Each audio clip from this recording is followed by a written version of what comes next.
বন্ধুরা, good morning. আমি সঙ্গীতা। আমার নতুন একটা ব্লগে তোমাদেরকে অনেক অনেক ওয়েলকাম। কেমন আছো তোমরা সবাই? আশা করছি ভালো আছো আর সুস্থ আছো। আমরাও না বেশ ভালো আছি। আর আজকে হচ্ছে মঙ্গলবার, আর এখন ঘড়িতে বাজে সকাল 7টা। তোমাদেরকে সাথে নিয়ে আজকে ব্লগটা এখান থেকে শুরু করছি। আই হোপ আজকের ব্লগটা তোমাদের একটু হলেও ভালো লাগবে। উঠেছি অনেকটাই সকালবেলা, আর উঠে হাঁটতে গেছিলাম। তারপরে সংসারের নানা কাজ করে ইতিমধ্যে স্নান পুজোটাও সারা হয়ে গেছে, আর এখন তো চলে এসেছি তোজোর স্কুলের টিফিন বানিয়ে নিতে। আজকে ওকে বানিয়ে দেব ব্রেড দিয়ে পিৎজা। এই রেসিপিটা আগের বছর দেখেছিলাম, খুব সোশ্যাল মিডিয়াতে ভাইরাল হয়েছিল। তখন আর ট্রাই করিনি, তবে আজকে ভাবলাম একটু এইভাবে ওকে পিৎজা বানিয়ে দেব। কারণ তোজো পিৎজা খেতে ভীষণ পছন্দ করে, আর ও তো প্রায় দিনই পারলে বলে আমাকে টিফিনে পিৎজা দেবে। তো সব দিন তো আর আটা ময়দা দিয়ে করা সম্ভব হয় না, তাই মাঝে মধ্যে একটু কিন্তু চালাকি করে আমাদের পিৎজা বানিয়ে দিতে হয়। তোমরা দেখে থাকবে কখনো কখনো আমি কিন্তু ম্যাগি দিয়ে একটা পিৎজা মতন বানিয়ে দিই, বা এরকম ব্রেড দিয়েও বানিয়ে দিই। পিৎজাটা বানানোর পরে ওকে একটু টেস্ট করতে দিয়েছিলাম, আর ও রেডি হতে হতে একটুখানি খেয়েছে, আর এই তো খেয়ে বলছে বেশ ভালো হয়েছে, তাই একটু ক্যামেরার সামনে থামসও দেখিয়ে দিল। তারপর তো ওকে স্কুলে ছেড়ে এসেছি, আর এখন এসে ঘরের বিছানাটাকে তুলে নিচ্ছি। আগের দিনই তো বিছানার চাদরটা চেঞ্জ করেছি, তবে আজকে বিছানার চাদর আর চেঞ্জ করব না, সমস্ত বালিশগুলো নামিয়ে নেব।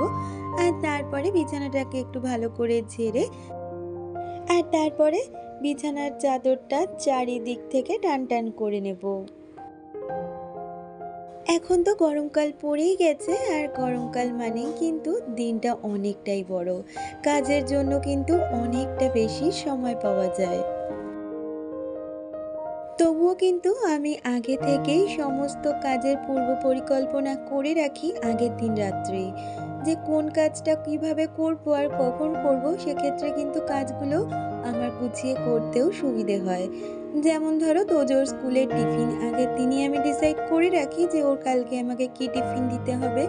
সেই অনুযায়ী যা যা লাগবে আমি আগের দিন রাত্রে গুছিয়ে নিই, আর তারপরে সমস্ত সংসারের কাজ একে একে গুছিয়ে রাখি, যেটা আমার পরের দিন সকালবেলা উঠে কাজটা করতে অনেকটাই হেল্প করে।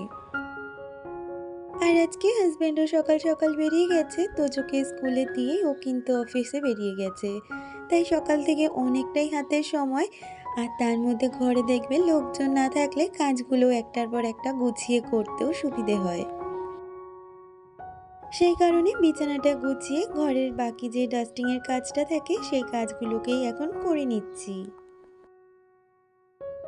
প্রতিদিন ডাস্টিংয়ের কাজটা কিন্তু আমার এই ঘরটাতেই বেশি থাকে, কারণ এই ঘরেই ফার্নিচার বেশি রয়েছে। শ্বশুরমশাইয়ের ঘরে খুব একটা বেশি তো ফার্নিচার নেই, তবুও যেগুলো আছে সেগুলো কিন্তু আমি প্রায় দিনই ডাস্টিং করি। যেমন সেলফ বা বিছানাপত্র অথবা জামা কাপড়গুলো, এগুলো তো রেগুলারেরই কাজ থাকে আমাদের। আর এই তো এদিকে ড্রেসিং টেবিলটাও আমার ভালো করে মোছা হয়ে গেল। আর এদিকে দেখো টেবিল ক্লথটাও না কিরকম কুঁচকে রয়েছে। আসলে প্রথমবার যখন টেবিল ক্লথটা ধুয়েছিলাম আমি তুলে সার্ফ জলে চুবিয়ে ধুয়েছি, সেক্ষেত্রে দেখলাম টেবিল ক্লথটা কুঁচকে রয়েছে, তাই আজকে আর সেই ভুলটা করব না। আজকে সার্ফ দিয়ে ভালো করে ভিজা ন্যাকড়া দিয়ে উপরেই মুছে নিয়েছি, আর বেশ ভালো কিন্তু পরিষ্কারও হয়েছে টেবিল ক্লথটা।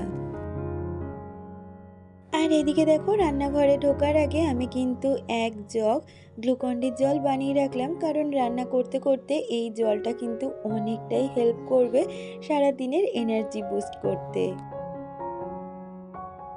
এই গ্লুকন-ডিটা যে শুধু আমি খাবো তা কিন্তু নয়, তোজো স্কুল থেকে এলে তোজোকে দেবো, হাজব্যান্ড অফিস থেকে এলে হাজব্যান্ডকেও দেবো।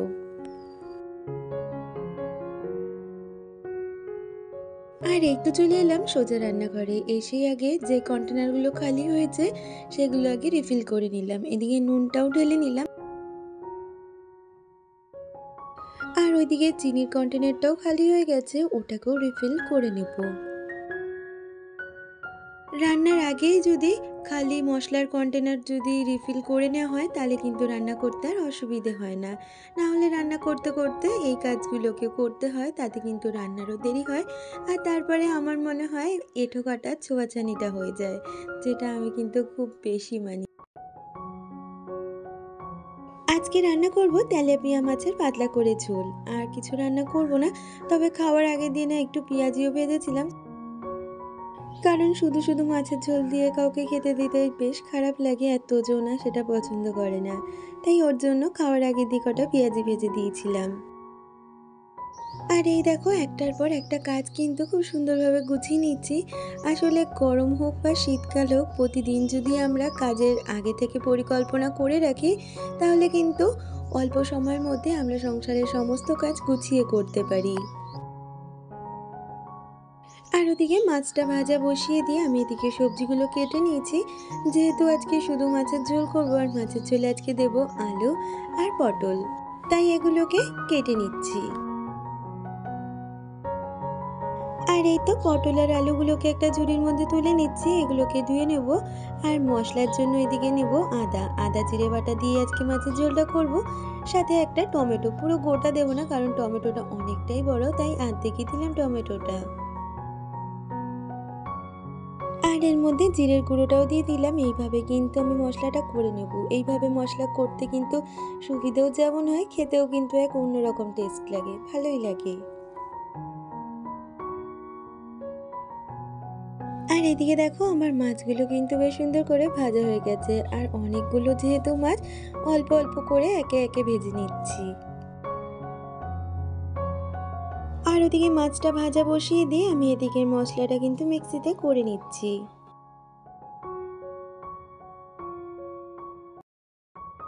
যখনই আমি মিক্সিতে মশলা করি, প্রতিবার কিন্তু মশলা করার পরে আমি কিন্তু মিক্সিটা ভালো করে মুছে রেখে দিই। আসলে যখনের কাজ তখন যদি করে নেওয়া হয়, তাহলে কিন্তু কাজটা আমাদের ক্ষেত্রে অনেকটাই সুবিধাজনক হয়ে যায়। না হলে মশলার দাগ যদি মিক্সির ওপরে পড়ে, তাহলে কিন্তু একটা জেদি দাগ হয়ে যায়, যেটা তুলতে কিন্তু আমাদের খুব অসুবিধে হয়, বা কখনো কখনো সেই দাগ কিন্তু আর কখনোই ওঠে না। আর দেখো কথা বলতে বলতে ওদিকে কিন্তু মাছের ঝোলটা আমি বসিয়ে দিয়েছি। আর আজকে না ভাত রান্না করব না, কারণ ফ্রিজে অনেকগুলো ভাত ছিল, সেগুলোকে আজকে গরম করে নেব। আর ওদিকে মাছের ঝোল আর ভাতটা হতে হতে আমি না এই কাউন্টারটা আজকে পরিষ্কার করে নেব। আসলে এই কাউন্টারটা না প্রায় মধ্যেই ব্যবহার করা হয়, যার জন্য কিন্তু অগোছালো হয়ে যায়। তাই সপ্তাহে 1 থেকে 2 দিন আমি এই কাউন্টারটা পরিষ্কার করি। আজকেও সমস্ত কিছু নামিয়ে এই জায়গাটা ঝেড়ে ভালো করে পরিষ্কার করে নেব। আর এই সেলফটার মধ্যে আমি কিন্তু আমার সমস্ত রকমের ডিনার সেটগুলোকে রাখি। তবে লাউ কলার যে সেটগুলো, সেগুলোই ব্যবহার করা হয়। আর এই সমস্ত কিছু কিন্তু আমার বিয়েতে পাওয়া, তো তবে থেকেই যত্ন করে রেখেছি। লাউ কলারটাই ব্যবহার করা হয়, কাঁচেরগুলো ওইভাবেই ধরা থাকে, ওইগুলো না আর ব্যবহার করি না। তবুও কি করবো, ফেলে তো আর দিতে পারবো না, গুছিয়ে রেখে দিই। আর এই তো দেখো একটার পর একটা বাসনগুলো সাজিয়ে রেখে দিয়েছি। আসলে আমার না এই সেলফটাকে খুব ইচ্ছে ছিল একটা দরজা মতন করার, যেগুলো হয় না প্লাইয়ের সেরকম। তবে কি বলতো, এই জায়গাগুলো তো আমার সমস্তই ভাঙা পড়বে যখন বাড়ি হবে। সেই কারণে হাসব্যান্ড বলছে আর ফালতু এগুলোর পেছনে এখন ইনভেস্ট করো না, কারণ এগুলো তো ওয়েস্টেজই হয়ে যাবে। তো সেই কথাটা মাথায় রেখে আর এগুলো করলাম না। তবুও যতটা আমি নিজে গুছিয়ে রাখতে পারি, ততটাই কিন্তু আমি গুছিয়ে রাখি। আর এই তো দেখো একটার পর একটা বাসন কিন্তু সুন্দরভাবে গুছিয়ে রাখলাম। আর এই সামনের দিকটায় আমার চামচদানি, তারপর মিক্সচারের বাটি, আমার হ্যান্ড চপার আর হামানদিস্তাটা থাকে। আর ছোট ছোট যে স্টিলের বাটিগুলো থাকে, সেগুলোকেও এই সামনেটায় রেখে দিই। আর এই তো দেখো ওই কাজটা করতে করতে আমার কিন্তু ওদিকে ভাতটাও আমি মার গেলে নিয়েছি। আর এই দেখো মাছের ঝোলটাও হয়ে গেছে। আসলে একটার পর একটা কাজ যদি গুছিয়ে আমরা করে নিতে পারি, তাহলে কিন্তু কম সময়ের মধ্যে সংসারের সমস্ত কাজ করা যায়। আর সকাল থেকে মাত্র 1 ঘন্টার মধ্যে আমার কিন্তু এই সমস্ত কাজ হয়ে গেছে। আর এরপরেই যাব এখন তোজোকে স্কুলে আনতে। আসলে অনেকেই মনে করে বাইরের কাজেরই দাম আছে, সংসারে হয়তো সেরকম কোনো কাজই থাকে না। আসলে আমি মনে করি বাইরে চাকরি করার থেকে সংসারের কাজের দায়িত্ব অনেকটা বেশি। আর এই দেখো রেডি হয়ে গেছি, এখন যাব তোজোকে আনতে। আজকে আর হাসবেন্ড বাড়িতে নেই, আমাকে ওই টোটো করেই ওকে নিয়ে আসতে হবে। আর এই দেখো তোজোকে নিয়ে আমি চলে এসেছি, তারপর ওকে চেঞ্জ করিয়ে দিচ্ছি। আমি আগে নিজে না চেঞ্জ হয়ে ওকেই চেঞ্জ করাই, কারণ সেই সকাল থেকে এক ড্রেস পরে স্কুলের মধ্যে দৌড়ঝাঁপ লাফালাফি করে, ওরাও তো খুব টায়ার্ড হয়ে যায়। তাই ওকে আগে চেঞ্জ করিয়ে নিই, আর ওকে আনার পরে কিন্তু আমার বেশ কিছুটা কাজ থাকে, যেটা ওকে চেঞ্জ করানো, তারপর জামা কাপড় যেদিন কাচার হয় কেচে দিই। আবার কিছু কিছু দিন এই জামা কাপড়টা হ্যাঙ্গারে হ্যাং করে রেখে দিই। তারপর ওর টিফিন চেক করা, বুকস চেক করা, এগুলো তো প্রতিদিনের কাজ। আর দেখো ও ওদিকে রেস্ট নিচ্ছে, আমি এইদিকে যেই সকালে জামা কাপড়গুলো কেচে দিয়েছিলাম সেগুলোকে এখন ভাঁজ করে নিচ্ছি। আসলে জামা কাপড় ভাঁজের কাজটা আমি তো বিকালবেলা করে করি, তবে হাতে যখন টাইম থাকে তখন কিন্তু সকালের দিকটাই করে নিই, তাহলে বিকালের দিকটাও অনেকটাই ফ্রি টাইম কাটানো যায়। আসলে সংসারের কাজগুলো তো আমাদেরই করতে হবে, তাই ফেলে না রেখে নিজে যদি করে নিই তাহলে আমাদের জন্যই অনেকটা উপকার হবে। পরবর্তী সময়টা আমরা নিজেরাই রেস্ট করে কাটাতে পারবো। আর যদিও বা কখনো কাজগুলো জমে থাকে, সেই কিন্তু দেরি করে হলেও আমাদেরই করতে হবে, কারণ দ্বিতীয় কোনো তো অপশন নেই। আর ওই যে বলেছিলাম খাওয়ার আগে দিয়ে কটা পেঁয়াজি ভেজে নেব। আর এই তো পেঁয়াজিগুলো মাখিয়ে নিচ্ছি, মাখিয়ে ভেজে নেব। আর তারপরে কিন্তু দুজোকে আমি স্নান করিয়ে নিয়েছি, এখন পেঁয়াজিগুলো ভেজে ওকে খেতে দিয়ে দেবো। আমার আজকের ভিডিওটা তোমাদের যদি কিছু ভালো লেগে থাকে প্লিজ একটা লাইক কমেন্ট করে দিয়ে যাও। আর আমার চ্যানেলের নতুন বন্ধু হয়ে থাকলে চ্যানেলটা সাবস্ক্রাইব করে আমার পাশে থাকতে পারো। আর এখন আমি তোজোকে খাবারটা বেড়ে দিচ্ছি। তবে খুব ভালো লাগে জানো তো, ও না কি সুন্দর একা একা গুছিয়ে খেতে পারে।